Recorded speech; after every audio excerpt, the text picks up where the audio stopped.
ഞാൻ ദിനകരൻ ചക്കുമുറിക്കുറുമ്പയിൽ, എൻ്റെ അമ്മാവൻ ചക്കുമുറിക്കുറുമ്പയിൽ കരുണാകരപ്പണിക്കർ അവിടുത്തെ ആദ്യകാല അധ്യാപകരിൽ ഒരാളായിരുന്നു. എൻ്റെ ഗുരുവാണ്, എഴുത്തിന് വെച്ചതും ആണ്. അതുപോലെ എൻ്റെ അമ്മാവൻ്റെ മകൻ ജ്ഞാനപ്രകാശൻ, ഉണ്ണിയെന്ന് വിളിക്കും. ഞങ്ങൾ രണ്ടുപേരും കൂടിയാണ് മിക്കവാറും ഇവിടുന്ന് സ്കൂളിലേക്കൊക്കെ പോകാറുള്ളത്. സ്കൂള് അന്ന് ഓലമേഞ്ഞതായിരുന്നു. എല്ലാവരും പറഞ്ഞ പോലെ തന്നെ ഒരു കുഴിക്കുളം ഉണ്ടായിരുന്നു. അത് പാള വലിച്ച് ഞങ്ങളെല്ലാവരും കൂടി ചെയ്തു. അതിനിടയ്ക്ക് എനിക്കൊരു അബദ്ധം പറ്റി. ഒരുത്തൻ വലിച്ചുകൊണ്ട് വന്നിട്ട് ചാടി കയറി വീണ് കൈയൊടിഞ്ഞു. കൈയൊടിഞ്ഞെങ്കിലും ആശുപത്രിയിലൊന്നും പോയില്ല, ഇവിടെയും മിണ്ടിയില്ല, സ്കൂളിലും മിണ്ടിയില്ല. പിറ്റേ ദിവസം ടീച്ചർമാരൊക്കെ ഇവിടെ എത്തി, എല്ലാവരും, കാരണം കാണുന്നില്ല. അപ്പോൾ ഇവിടെ എസംബരത്ത് ഒരു രാമൂപ്പൻ എന്ന് പറഞ്ഞിട്ട് ഉഴിച്ചിലുകാരുണ്ടായിരുന്നു. അദ്ദേഹം കുറേ ദിവസം മുഴിഞ്ഞ്, അതുപോലെ ഈ കരശിൻ്റെ ഇത് വെച്ച് കെട്ടലാണ് അന്ന്, അല്ലാതെ പ്ലാസ്റ്ററിലൊന്നുമല്ല, അതൊക്കെ ചെയ്തു. അങ്ങനെ അതൊക്കെ മാറി. അപ്പോൾ ശിവശങ്കരപ്പണിക്കർ, കുട്ടപ്പ പണിക്കർ എന്ന് പറയുന്ന അദ്ദേഹം എൻ്റെ ഒരു കുഞ്ഞച്ഛനായിട്ട് വരും. അദ്ദേഹം വന്ന് വിളിച്ചിട്ട്, നിനക്ക് എൻ്റെ അടുത്തേക്ക് വരാൻ പാടുണ്ടായില്ല, എന്നോട് പറയായിരുന്നില്ല, എന്തേ പറയാനൊക്കെ ചോദിച്ചു. പേടിയാണ്, ആളൊരു അജാനബാഹു, ഘനഗംഭീരമായ ശബ്ദമൊക്കെയാണ്, കുട്ടികൾക്ക് പേടിയുള്ള ആൾ പുള്ളിയാണ്. അപ്പോൾ അമ്മാവൻ എന്നെ 4ാം ക്ലാസ്സിൽ പഠിപ്പിച്ചിട്ടുണ്ട്. അന്ന് 5 ക്ലാസ് ഉണ്ട് കേട്ടോ. ഞങ്ങൾ പഠിച്ചത്, നമ്മുടെ കൂട്ടുകാരെന്നൊക്കെ പറയുന്നത് ഇവിടുന്ന് പൊയ്യാറായ ഒരു പുഷ്പകാരുണ്ടായിരുന്നു, മോഹൻദാസിൻ്റെ ചേട്ടനാണ്.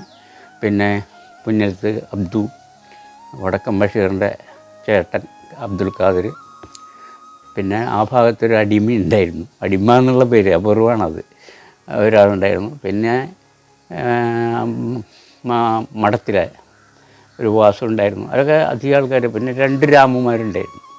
അതിലൊരു രാമു അയ്യാലത്തും വരുന്ന അതിൻ്റെ അടുത്തുള്ളത്. രണ്ടുപേരും ആന്ധ്രക്കല്ലൊക്കെ പോയി. പക്ഷേ ഈ രാമു വലിക്കുന്ന പാളയിലാണ് ഞാൻ ചാടി കയറിയത്. എന്നിട്ട് ഇവിടെ വന്ന് ചെറിയൊരു നുണ പറഞ്ഞു, അവൻ തള്ളിയിട്ടു എന്ന് പറഞ്ഞു. അത്രയേ ഉള്ളൂ. പക്ഷേ പ്രശ്നമൊന്നും ഉണ്ടായില്ല, അയാളെയും ശിക്ഷിച്ചൊന്നുമില്ല. അങ്ങനെ അത് ആ കുളം നകത്തി. അന്ന് പിന്നെ കഞ്ഞിയോ ഭക്ഷണമോ അങ്ങനെയുള്ള യാതൊരു സംവിധാനവും ഇല്ല. 51 മുതലുള്ള കാലഘട്ടമാണ്, ഏകദേശം 51 തന്നെ. അങ്ങനെ അവിടെ നിന്ന് അത് കഴിഞ്ഞിട്ടാണ് മുതലാത്തി ചേർന്നു, പിന്നെ പനിങ്ങാട്ടിലും ചേർന്നു. അങ്ങനെയാണ് ഉണ്ടായത്. അപ്പോൾ കൂടെ പഠിച്ചിരുന്നതിൽ ഇപ്പോൾ 2 പേരെ ജീവിച്ചിരിക്കുന്ന കക്കറ സുബ്രഹ്മണ്യൻ കിഴക്കേ ഭാഗത്തുണ്ട്, കൂരിശ്ശേരി സുബ്രഹ്മണ്യൻ എന്ന് പറഞ്ഞിട്ട് ഉണ്ട്. പിന്നെ മജീദ് എൻ്റെ ക്ലാസ്സിലല്ല, മജീദിൻ്റെ ചേച്ചി ഖദീജയാണ് എൻ്റെ ഒപ്പം പഠിച്ചത്, അബ്ദുൾ മജീദ് കൊമ്പനടുത്ത. പക്ഷേ അപ്പോൾ ഞങ്ങൾ ഒന്നിച്ച് തന്നെയാണ് എല്ലാം. അങ്ങനെയൊക്കെ ഉണ്ടായി. പിന്നെ ഒരു ഇൻസ്പെക്ടർ വന്നൊരു കഥയുണ്ട്. അന്ന് ഇൻസ്പെക്ടർ വരുന്നു, എല്ലാവരും വൃത്തിയായിട്ടും ഒക്കെ വരണം എന്നൊക്കെ പറഞ്ഞു. അങ്ങനെ ഈ ഇൻസ്പെക്ടർ എന്താ രൂപം ഒന്നും ഇല്ലല്ലോ, നല്ല മറ്റോ പഠിക്കുമ്പോഴാണ്. അപ്പോൾ ഈ ഇൻസ്പെക്ടർ വന്നപ്പോൾ ആകെ നല്ല വെള്ള ഡ്രസ്സ്, തലയിൽ കൂർത്തൊരു തൊപ്പി, ഇവിടെ 4 ലൈൻ ഇങ്ങനെ ഇതുണ്ട്, തുർക്കി തൊപ്പി എന്ന് പറയുന്നത്. അതിങ്ങനെ കിടന്ന് ആടും. ഞങ്ങളൊക്കെ അത് നോക്കുക, ഇതിങ്ങനെ ആടിക്കൊണ്ടിരിക്കുന്നത്. അപ്പോൾ ഇൻസ്പെക്ടർ എന്ന് പറഞ്ഞാൽ ഇങ്ങനെയാണെന്നാണ് അന്ന് ധരിച്ചത്. പിന്നെ വലിയ സ്കൂളിൽ ചെന്നപ്പോൾ ഇൻസ്പെക്ടർ എന്ന് പറയുമ്പോൾ ഇങ്ങനത്തെ രൂപമാണ്, പക്ഷേ അങ്ങനെയില്ല. അപ്പോൾ അദ്ദേഹം വന്നു എന്നോട് കുറേ കുട്ടികളോട് ചോദിക്കുമ്പോൾ, ഞങ്ങളിതാണ് ശ്രദ്ധിക്കണം, ഇതാണ് ഇങ്ങനെ 4 കിടന്ന് ആടി കളിക്കുന്നത് കാണാനുള്ള ഒരു കൗതുകം. അപ്പോൾ എന്നോട് സൂര്യൻ്റെ പര്യായം ചോദിച്ചു. അപ്പോൾ ഞാൻ കുറേ അധികം പര്യായം പറഞ്ഞു. അവിടുന്ന് 2-3 പഠിപ്പിച്ചുള്ളൂ. അപ്പം അമ്മ ഇവിടെ രാമായണം വായിക്കും. അപ്പം അങ്ങനെ അത് കേട്ട, അപ്പം അമ്മാവന് മനസ്സിലായി അതാണ്. അങ്ങനെ കുറേ പറഞ്ഞപ്പോൾ ഇതൊക്കെ ഇവിടെ പഠിപ്പിക്കണ്ടോയെന്ന് അദ്ദേഹം ചോദിച്ചു. ഇല്ല, അത് വിവരം പറഞ്ഞു. അങ്ങനെ ആ ഇൻസ്പെക്ടർ വന്നൊരിത്. പിന്നെ ഉണ്ടായൊരു ഇതെന്ന് പറയാൻ മറക്കാൻ പറ്റാത്തൊരു കാര്യമാണ്. റോസി ടീച്ചർ പിന്നീടാണ് വന്നത്. രാധാമണി എൻ്റെ ചേച്ചിയാണ്, അമ്മാവൻ്റെ മകളാണല്ലോ. അവർ എന്നെ പഠിപ്പിച്ചിട്ടില്ല. രാഘവ മാഷ് പഠിപ്പിച്ചിട്ടുണ്ട്, ലൂസി ടീച്ചർ പഠിപ്പിച്ചിട്ടുണ്ട്, കൊച്ചമ്മ ടീച്ചർ പഠിപ്പിച്ചിട്ടുണ്ട്. അന്നമ്മ ടീച്ചർ, അമ്മമ്മ ടീച്ചർ എന്ന് പറയുന്ന ആ ടീച്ചർ പഠിപ്പിച്ചിട്ടില്ല. അതിൻ്റെ ഇപ്പുറത്തെ ക്ലാസ്സിലായിരുന്നു ഞാൻ. അങ്ങനെ പിന്നെ അവർ ഇതിൻ്റെ മാനേജർ, ആദ്യത്തെ മാനേജർ ആറ് മാഷ്, അദ്ദേഹത്തിന് ഇവിടെ സ്ഥലം ഉണ്ടായിരുന്നു എൻ്റെ തൊട്ട് കിഴക്ക്. ഇവിടെ വരും, വീട്ടിൽ വരും, ഇവിടെ ഇരിക്കുന്ന അമ്മയായിട്ടൊക്കെ സൗഹൃദം പങ്കിടും ഒക്കെ ചെയ്യും. ലൂസ് ടീച്ചറൊക്കെ സ്ഥിരം ഇതിലെയാണ് യാത്ര പോയി. 2 പേരും ഇതിലേ ഇങ്ങനെ നടന്ന് അതിലത്തേക്ക് പോകും. വേറെ വഴിയൊന്നുമില്ല, എളുപ്പ വഴിയാണല്ലോ. അപ്പോൾ ഇതിലെ ഈ പറമ്പിൽ കൂടെയൊക്കെ കയറി ഇങ്ങനെ അങ്ങോട്ട് പോകും.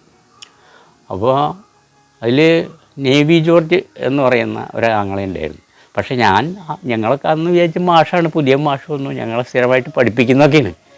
അത് വന്നു കഴിഞ്ഞപ്പോൾ പകരത്തിന് വന്ന് ഈ ലീവിന് വരുമ്പോഴൊക്കെ പിന്നീട് മനസ്സിലായത് ലീവിന് വരുമ്പോഴൊക്കെ അദ്ദേഹം വന്ന് കുട്ടികളൊക്കെ എന്തെങ്കിലുമൊക്കെ പറഞ്ഞോളൂ. അന്ന് ശരിക്ക് ഞങ്ങൾക്ക് 4ാം ക്ലാസ്സിൽ പഠിക്കുമ്പോഴാണെന്ന് തോന്നുന്നു, 5 ആയിരിക്കാം, ചങ്ങമ്പുഴയുടെ കാവ്യനർത്തകി ഞങ്ങൾക്ക് ഒരു ക്ലാസ്സിലും പഠിക്കാനുണ്ടായിട്ടില്ല കേട്ടോ. ക്ലാസ് വരെ എവിടെയും ഇത് പഠിച്ചിട്ടില്ല. മനോഹരമായിട്ട് ചെല്ലി അതിലത്തെ ആദ്യത്തെ ഭാഗങ്ങൾ മുഴുവൻ എനിക്ക് ഇപ്പോഴും കാണാണ്ടറിയാം. അത്ര ഭംഗിയായിട്ടാണ് മറ്റേ കനകച്ചിലങ്ക കിലിങ്ങി കിലിങ്ങി എന്നുള്ള അത്. പക്ഷേ പിന്നെ മാഷ് 2 ദിവസം കഴിഞ്ഞ് പോയപ്പോൾ പിന്നെ മാഷ് അന്വേഷിക്കലായി. ആ മറ്റതും പഠിപ്പിച്ചതിൻ്റെ ഇടയ്ക്ക് ഇങ്ങനെയുള്ള കാര്യങ്ങൾ കഥ പറഞ്ഞു തരും. ഇതൊക്കെ നേവി ജോർജിൽ നിന്നാണ്. അദ്ദേഹത്തിൻ്റെ ഭാര്യ അമ്മണി ടീച്ചർ ഗവൺമെൻറ് ഇവിടെ ഉണ്ടായിരുന്നു, സ്കൂളിലുണ്ടായിരുന്നു. അപ്പോൾ ഒരുപാട് അനുഭവങ്ങളുള്ള ഇതാണ്. ഇന്നിപ്പോൾ സ്കൂള് വലിയ കേമായി, അത് ഇനിയും ഉയർന്നു പോകട്ടെ എന്ന് ആശംസിക്കുകയാണ്. മറക്കാനാവാത്ത ഇത്രയും, എനിക്ക് 79 വയസ്സായി, 50 വയസ്സ് അടുത്ത് തന്നെയാവും. ഞാൻ ഡെപ്യൂട്ടി തഹസിൽദാരായിട്ട് കൊടുങ്ങല്ലൂർ താലൂക്കിൽ നിന്ന് റിട്ടയർ ചെയ്തു. അതിനു മുമ്പ് പല ജില്ലകളിലും വർക്ക് ചെയ്തിട്ടുണ്ട്. ഇതൊക്കെയാണ് എനിക്ക് പറയാനുള്ളത്. സ്കൂളിന് എല്ലാവിധ ക്ഷേമങ്ങളും ഉണ്ടാവട്ടെ എന്ന് പ്രാർത്ഥിച്ചുകൊണ്ട് നിർത്തുന്നു. നമസ്കാരം.